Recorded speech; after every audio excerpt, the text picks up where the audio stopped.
అట్లాగే ఫైనాన్షియల్ ఇన్వెస్ట్మెంట్స్లో మనకి డైవర్సిఫికేషన్ కూడా చాలా ఇంపార్టెంట్. అంటే మొత్తం ఈక్విటీ మార్కెట్స్లోనో మ్యూచువల్ ఫండ్స్లో ఇన్వెస్ట్ చేయడం కూడా కరెక్ట్ కాదు. సో కొంచెం అమౌంట్ని మనం సేఫ్టీకి కూడా ఇన్వెస్ట్ చేయాలి. అంటే షార్ట్ టర్మ్ కోసం కొన్ని ఆర్డీలు కానివ్వండి, ఎఫ్డీలు కానివ్వండి. సో ఇలాగా అంటే ఏదైతే క్వాలిఫైడ్ ఇన్వెస్ట్మెంట్స్ ఉన్నాయో, సపోజ్ కొన్ని చిట్స్ రిజిస్టర్డ్ ఉన్నా కానీ వాటిలో కానీ షార్ట్ టర్మ్ ఇన్వెస్ట్మెంట్స్ కోసం వీటిని యూజ్ చేయాలి.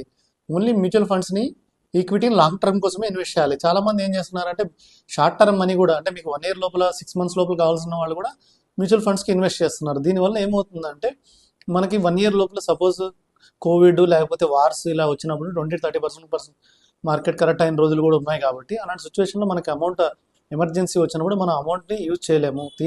సరే యూజ్ చేయాలని తీసినా కూడా మనం లాస్ట్లో 30%తో తీసి మనం రిగ్రెట్ అవ్వాల్సి వస్తుంది. సో దానివల్ల ఏం చేయాలంటే మీరు మీ దగ్గర అమౌంట్ని 2 partsగా డివైడ్ చేయాలి. ఒకటే వాంటెడ్ మనీ, అంటే వితిన్ 3 yearsలో మనకి ఏదైతే అవసరమో అది వాంటెడ్ మనీ. ఆఫ్టర్ 3 years అంటే మనకి 3 years దాకా అవసరం లేని మనది అన్వాంటెడ్ మనీ. ఇది ఇందులో ఎంత పర్సంటేజ్ ఉందో మనం చూడాలి. మన దగ్గర ఉన్న అమౌంట్లో సర్ప్లస్ అమౌంట్లో ఒకటి ఎప్పుడైనా గుర్తుపెట్టుకోండి, మెజారిటీ అమౌంట్ అన్వాంటెడ్ మనీగా మనం ఇన్వెస్ట్ చేయాలి. అంటే more than 3 years సర్ప్లస్లో అమౌంట్లో more than 3 yearsకి more than 5 yearsకి ఇన్వెస్ట్ చేసే విధంగానే మెజారిటీ అమౌంట్ చూసుకోవాలి. అంటే నా ఉద్దేశంలో 70-80% మీరు అన్వాంటెడ్ మనీగానే ట్రీట్ చేసి దీని ఫ్యూచర్ కోసం ఇన్వెస్ట్ చేయాలి.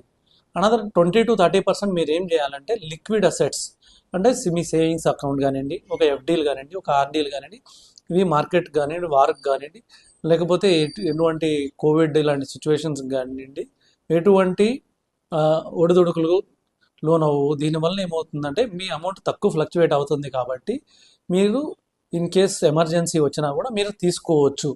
సో ఎక్కువ సపోజ్ ఎఫ్డీలు బ్రేక్ చేసినా కూడా ఎక్కువ లాస్ కావు. సో మీరు అన్వాంటెడ్ మనీని 20-30% మళ్ళీ అన్వాంటెడ్ మనీ వాంటెడ్ మనీ మీ వితిన్ 3 yearsలో కావాలని మొత్తం అమౌంట్ ఇన్వెస్ట్ చేసినా కూడా మీరు ఫ్యూచర్ గోల్స్ అచీవ్ కాలేరు. కాబట్టి మీకున్న సర్ప్లస్లో 20-30% మీరు కంపల్సరీగా ఈ విధంగా చేసి తర్వాత రిమైనింగ్ 70% మీరు లాంగ్ టర్మ్లో ఎక్కువ రిటర్న్ వచ్చే దగ్గర ఇన్వెస్ట్ చేయండి. ఈ 70% కూడా మళ్ళీ మనం డివైడ్ చేయాలి.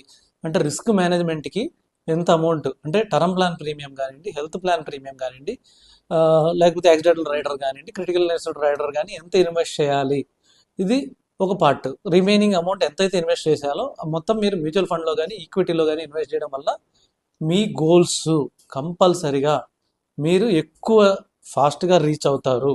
అలాగే premature risk, so unexpected risk జరిగినా కూడా మీ గోల్స్కి ఎటువంటి ప్రాబ్లం కావు. అలాగే మీ షార్ట్ టర్మ్ గోల్స్ కూడా రీచ్ అవుతాయి.